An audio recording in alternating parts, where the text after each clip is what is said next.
Hey, what's going on, everybody in YouTube land, social media land? This is your girl, the Vixen Journalist. I just wanted to say good morning and thank you all for watching my video today. If you're not a subscriber, please do click the subscribe link, the option down below, the icon. And of course, you want to stay notified, so select to be notified every time I upload a video. So today I'm going to talk with you while I'm walking my dog. I just have a few minutes to kind of come on, and I wanted to discuss, because a friend has asked me for assistance with finding a job, I just wanted to discuss a few key pointers that are for anyone who is in search of employment or looking to get back into the workforce, or possibly even maybe get a better job. Okay, just looking for a career or something else, trying to level up. So with that, I'm going to go ahead and give you a few tips today, just on some things that recruiters or hiring managers look for when they find a candidate. I'd say the first thing is definitely going to be, you want to make sure that your resume really represents your most current skills and skills that are geared toward the job of your interest. If you're looking for a position, obviously in maybe finance, for example, like I'll take myself for an example. If you're looking for something in finance, you may not want to include that job from when you worked at McDonald's, just because this experience may not be relevant. Of course, customer service experience is always interchangeable. It's something that you can always take with you if you're headed, maybe to any role. You're going to require to have people skills, communication skills that are effective, and of course, being able to work with a diverse population. So those are things that you may want to add to your resume as far as your skills. Effective communicator, able to work with a diverse population, things of the like, public speaking, anything like that that really speaks to your social and, of course, people skills. I'd also put things like team player, works well independently. All those really speak volumes. And I do apologize because now it's about to be a bark fest. I just noticed one of our neighbors has a big dog that's flying around here in their yard, while the other one is going crazy because my dog's in the area. So again, I apologize for the barking. But yeah, I'm really posting this video because, like I said, a very good friend of mine wants to upgrade her resume. But for me to kind of sit down and just give her these tips one-on-one, it's not always easy. So this may be the most effective way. So, that's number one. So the other thing is, when you're creating that resume, you want to make sure that you don't have really wild or bold fonts. You don't want lots of colors and, things that are bright on your resume, just because they are considered distracting. So you want to keep a very professional, streamlined image, just a very clean and simple template, and let your experiences speak for you. Okay. It's a good idea to make sure that your skills list really does cover skills that are going to show how well versed you are in different things, maybe technology skills, computer skills, people skills, and key and very specific types of skills that really hone in on how much of an asset that you are. So anyhow, to continue a little bit, after you get the resume together, you make sure everything's in chronological order. You check your spelling. That is so important. Make sure that your spelling is correct. Make sure that there's hyphens where there should be, and there's commas where they need to be. I can't tell you how many resumes I've reviewed that did not have proper grammar or spelling errors on them. And I'm saying to myself, really? Is this the presentation that this person has? And how is it that they expect me to take them seriously as a candidate? So, definitely do look over things, run them through a spelling processor. It's worth it, because this is your first impression. You may want to attach a cover letter. That's also important. And the cover letter should be catered and geared toward the job that you're interested in. It should not really be a general template. You want to make sure that the skills and background that you're showing and displaying in there really do appeal to the hiring manager, and that they are compatible with the role that you're seeking. This is so important. Okay, so you don't want to go on about how you have a great background in technology and you spearheaded all these programs, but you're trying to get hired for a position where you're going to be working at register and retail. I mean, come on, let's think about this. So, would you take someone seriously that is all over the place like that? It's very likely.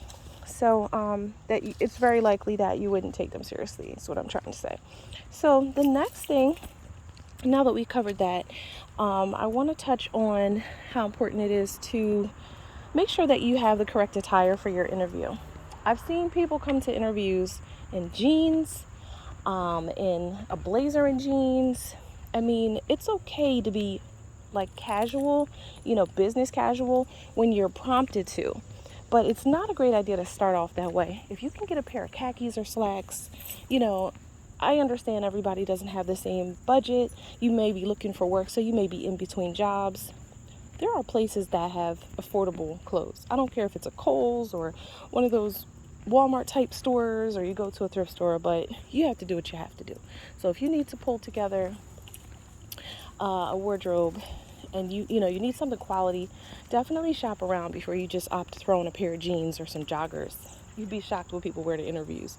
The next thing that I want to talk about is aside from appearance, not a good idea to wear bright colors. I always stick to primary colors like blue shirts, pants, white shirts, pants, khakis, neutrals, creams, of course, gray. Wearing hot pink or an orange dress has never been my forte. You want people to take you seriously, and sometimes those colors are what they consider distracting, and you just want to follow the professional etiquette and show that you have the acumen that business recruiters are looking for. Okay, you don't want to look like you have on like your club dress. I mean, come on, just use common sense when you pick out your outfit. Make sure that your dresses come to the knee. If they're going to be short, I don't recommend it. If you have to think about if this is appropriate attire or not, probably shouldn't wear it. Okay, so that's the next thing. The other thing is that you just want to take a minute, fellas, to make sure that your shirt is tucked in. If you have a button-up shirt on, tuck it in. Put a belt on if you have one. And a blazer is an optional thing, but it always gives that professional image. So blazers are great for men and for women. Okay, the next thing, stop it, Duke. He's such a terrier. Just stop. Just cut it. Yeah, going after squirrels. All right, so back to what I was saying. The next thing is going to be regarding like ties. Ties are optional, okay?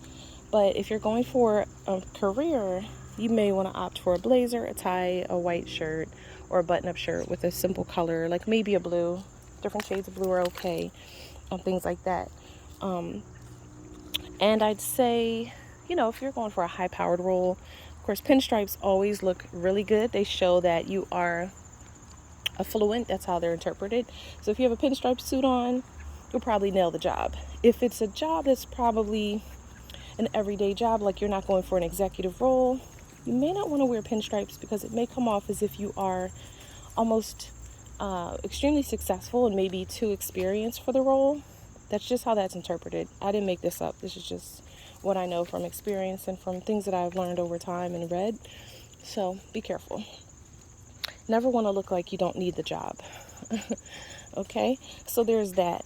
So then, of course, shoes. I'd say, ladies, you don't want to wear those, 6-inch Louboutins. I've seen people do it. They're walking around like their feet hurt. They're struggling to walk, with the posture all off and making all this noise. Pick a tasteful shoe. It doesn't have to be a kitten heel, like a low heel, but it definitely should be a shoe that just looks professional and appropriate for the outfit that you're wearing. Flats are great. Probably no more than a 3-inch heel would be what I suggest.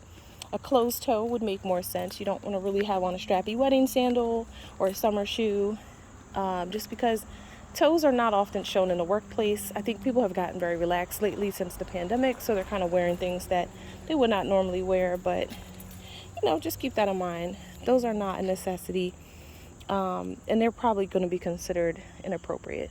Until given otherwise and actually being hired and seen what the dress code entails, the more conservative choice would be your best bet. Again, if you have to think about it, if it looks appropriate, I wouldn't suggest wearing it. If you decide that you don't have another pair of shoes to wear and you have to land a job, you're determined to get in there for this interview, okay, then by all means, I'd say go with the shoe that's open. If that's all that you have, if you cannot afford another pair of shoes at that time. if you do, make sure that your toenails are well manicured. I'd probably avoid really flashy colors like, again, that hot pink, that orange, that green toenail polish. You just want to make sure that you look as polished and simple as possible. Nothing to distract from you, and really just for all the emphasis to be on your conversation, your presentation, and your resume, your experience and skills. So moving forward, the next thing I'd like to talk about is jewelry. It's often said that if you wear too many rings on your fingers, like more than one or two, more than one simple watch and large earrings, that you're kind of distracting and unprofessional. So professional etiquette usually shows that you'll wear just earrings no bigger than the size of like a dime, maybe a stud. Guys, if you have earrings, I'd say maybe just tone it down a little bit. You can even take them out. Just so, again, you're not really showcasing too much of your personality, but just, again, all the emphasis is on you and your skill set. Okay, so then the next thing I'd consider is probably, again, not having bulky, flashy jewelry around the neck, not too many rings on the finger, just one or two simple rings. And then, of course, earrings, male or female, I'd say go with, just maybe the two earrings if you wear them, and keep them simple, smaller than a dime. All right, so as far as, let's see, your presentation with your resume, it's a good idea to have a briefcase. If you can't afford a briefcase, just have a simple folder and put that folder just right in your arm as you walk in.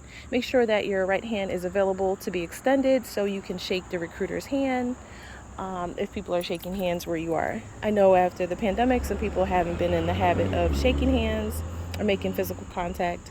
So yeah, definitely something to keep in mind. Just kind of review the area and take measures based on whatever's going on in your area. We are kind of back to work now, most of us are shaking hands or having at least some kind of contact with recruiters, just out of respect. If they are coming in a room that you're sitting in, like a waiting area, you want to stand up as soon as they come in, just to show respect and that you're acknowledging them. And then, of course, you kind of follow their cues as far as the handshaking. If they go to extend themselves or they come toward you very close, they're probably going to extend their hand to shake your hand. And of course, you always want to smile. You want to stand up straight. You want to make that good eye contact, and you want to smile warmly at them. And not in a creepy way, but hold your gaze for a minute and acknowledge them. You don't want to hold your gaze longer than like a few seconds, to the point where they're like, okay, this person is really staring me down.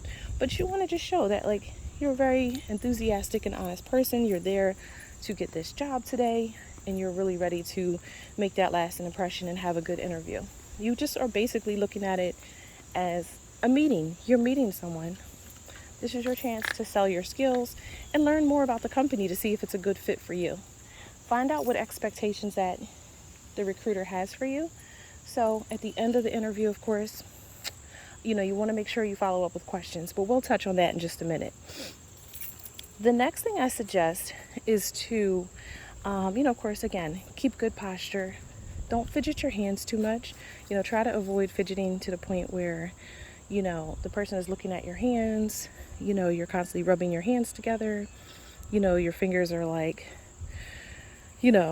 clasped in front of you. That looks more professional. Good posture. If you're a person that is a little anxious, maybe you can try to, hold a folder in one arm or in one hand and keep that folder close to you. And, just sit upright. Look at them when they talk to you. If they're speaking, listen attentively and acknowledge. Don't interrupt them. Cardinal rule, do not interrupt someone. It's so rude. Just let them finish and hear them out. It shows that you're willing to let them have the spotlight and that you're willing to be receptive. And you're able to just show basic social graces. So that's very important. If they ask you questions about your qualifications, they're going to ask you about, any jobs that you worked in the past. So make sure you're well prepared to discuss any roles that you've had in the past. Be it, they may want to know, like, if you had a bad experience at one of your previous jobs, what you liked about the job, maybe what you did not like. Be prepared to answer those questions. Let's see. So, again, do your research and just have a well-rehearsed reply. It's okay to stand in front of the mirror before an interview and take time to really say out loud what you would like them to know, just so that you're not all over the place when they present you with a question. So for example, they may say, so Jade, tell me about some of your skills and how they've helped you in the past in one of your previous roles. You may say something like, in the past, I found that because I'm such a great communicator and I really enjoy meeting people from all different backgrounds, it's really helped me to communicate with people who had different needs, be it there was a language barrier, and I was able to maybe, speak to them temporarily until another language translator came on the line, and kind of communicate with them to let them know I'd bring someone that's certified in that specific language on. It's another, good thing maybe to say that if they ask you what your weaknesses are or areas that you need improvement, you can start off by saying, well, there's not too many areas that I feel like I have weaknesses. I do tend to look at them as areas that I would need improvement, just to show that you're a positive person and that you kind of are self-aware and you have a very optimistic outlook and you know what you need to improve. I'd say something like, I do find that I tend to work late, to the point where, I will take all my work very seriously. I'll take time out to make sure that things are done before I leave the office. And sometimes that does come off as an area that I need improvement, just because I believe in finishing things. I can't leave until they're done. And I may have coworkers that tend to take advantage of that work ethic, so they may want me to help them with their work. But because I'm a team player, I'll jump right in there. I know it needs to be done. I'm aware of our deadlines and our expectations. So, if not me, then who? I don't mind. I'll coach them along and maybe give them pointers on how they can finish faster. That's something I've been doing recently because I realized that I do need to allow myself to have time, to kind of collect myself after I've done a bulk of my work and now I'm starting theirs. So just something that I've learned over the years.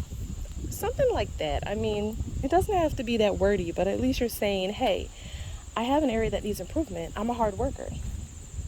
Not, well, people tell me that I talk too much at work. Or people tend to play too much. I come back from my breaks late. You don't want to say things like that. And also, you never want to speak negatively about a previous employer. If they ask you why you left the company, I'd suggest be honest, but not too honest to the point where you say, well, I really didn't like my supervisor. She was gossiping and she was causing drama, and you don't want to get into anything like that. You really want to just keep it as professional as possible and say something like,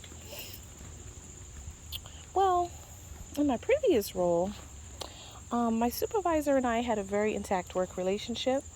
She asked me to do something. I was very responsive. I tend to try to meet my deadlines on time. I like to communicate when I'm done something, so I would tell her, exactly what I did for the day and what my plans were for the following day, just so we can kind of keep an idea and account as to what was taking place during the course of the day. So if she had to report to her superior, then everyone was in the loop and knowledgeable of the flow of business and what took place that day.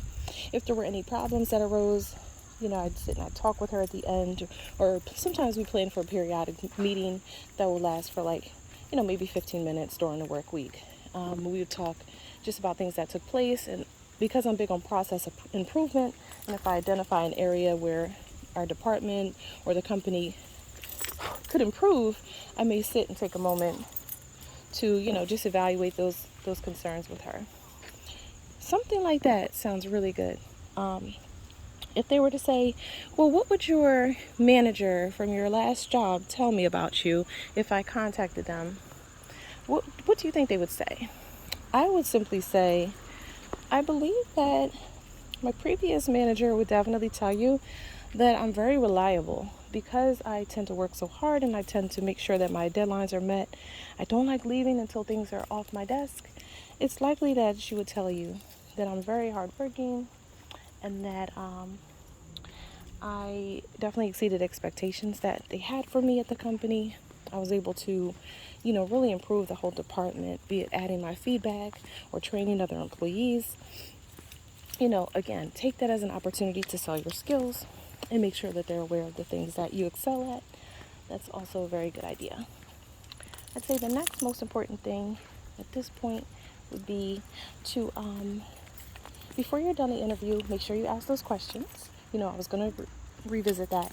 You want to ask questions about, the company as a whole. Make sure you do your research prior, visit the website, look up online details about the company, when it was founded, who founded it, things that they do for the community, if they have volunteer work, that they do, if they have charities that they are a part of, because mostly all companies do, and they do that for tax purposes.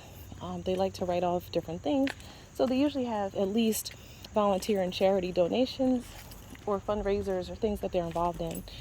So, if nothing else is of interest to you, at least make sure you pay attention to those key things. And then I'd say it's important to ask them, what would a day-to-day what would my day-to-day responsibilities look like? Just so you know exactly what you'd be doing from day to day. You may already know, but ask them anyway. It shows that you're interested. When they tell you, you want to nod your head and say, okay, very good. It sounds like what I was expecting. Things like that. Give them feedback that shows that you're active listening and that you are interested and receptive to what they're telling you. Ask them about opportunities for advancement. Ask them if they're planning on expanding the department anytime soon, if there's any areas where they could use more assistance, maybe, again, with training, process improvement, opening up a conversation about the future advancement. Ask them how you would be evaluated on your progress, if there is like any type of service level agreement, meaning that there's any expectations that this company is contracted to meet with customers or with other corporations that they service, clients that they're affiliated with, just so that you're letting them know you're very keen as to what the expectations are, or at least you're trying to be. Okay. The key things that you want to drive home in the questioning is to make sure that they know that you do want to advance, you do want to grow, that you're open to, maybe possibilities of giving back and being involved in the culture of the job and corporation. So again, tell them that you noticed there were volunteer opportunities on the website. You really love volunteering. You think it's so important to give back. Would that be something that you're able to take time away to do on the weekend, or is that something that you would do during the weekday? Or does that vary based on the types of opportunities available? Things like that. You can ask them about the dress code depending on what type of role that you're going for. Ask them what you would be required to wear, if you're able to wear business casual attire, or if you're required to wear business formal attire, which would be a suit typically. Things like that. You can ask them if they have any additional training for the role. Always shows that you're maybe willing to learn, and also could help you if you're not fully qualified for the role, but you do want to subtly find out if there's any opportunity to learn more. Again, I'd ask about training opportunities. That's so important. Other than that, I think that pretty much covers all those key things. Before the end of the interview, you want to make sure you thank your interviewer. Say thank you so much for your time. I really enjoyed meeting with you. I'm very interested in the company. If you can tell me about how long it will take for me to hear back from you, that will be great, just so I know how to plan accordingly, and I could set myself up for a return call, so I make sure I'm available. And they may say, oh, you'll hear from us in like 2 weeks. Or, oh, you did great, it was so nice meeting you too. Those are all positive things. If someone says, well, we'll let you know, we'll contact you, it may give you the indication that they didn't really have a strong interest in you. And again, this is no reflection on you, but sometimes more so how you fit in a company's demographic, and also the culture, how your experience lines up, and different skills that you have, and just also maybe the impression that they had from you, and also like your receptiveness to being a part of it. If you're, enthusiastic, that carries you a long way. People tend to say, this person really wants this job. I think they would be here for a while. I also like to ask them too, just to circle back to questions. I like to ask them, if they ask you how long you plan on staying in the job, what are your goals for the next 5 years? You can let them know what some of your goals are. Try to make them sound as high level as possible.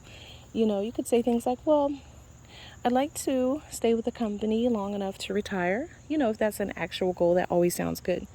Depending on the role, I mean, if obviously you're working in McDonald's, you may not want to say, I plan to stay here till I retire. You may want to say, like, well, in the next few years, I'd say maybe 2 to 3, I'd hope that I can go from cashiering and customer service to maybe supervising as a team lead and try to bring value, to the company in that way. Just always showing that you're willing to grow and that if you're staying somewhere, you do expect to be promoted. And then, and while I get a minute, I'm just going to circle over here to this little fairy house I just noticed. It looks like there's a little fairy house here where there's stairs and a door and little fairies in the garden. I don't know if some of you actually saw that movie on fairies, but Duke, no. Oh gosh, he's so rude. Stop it, Duke. Don't do that. Look at him. Duke, really? Why would you do that? Why would you do that? All right, come on. I don't know if some of you've seen that movie. It's some movie on like fairy houses, and it's so funny.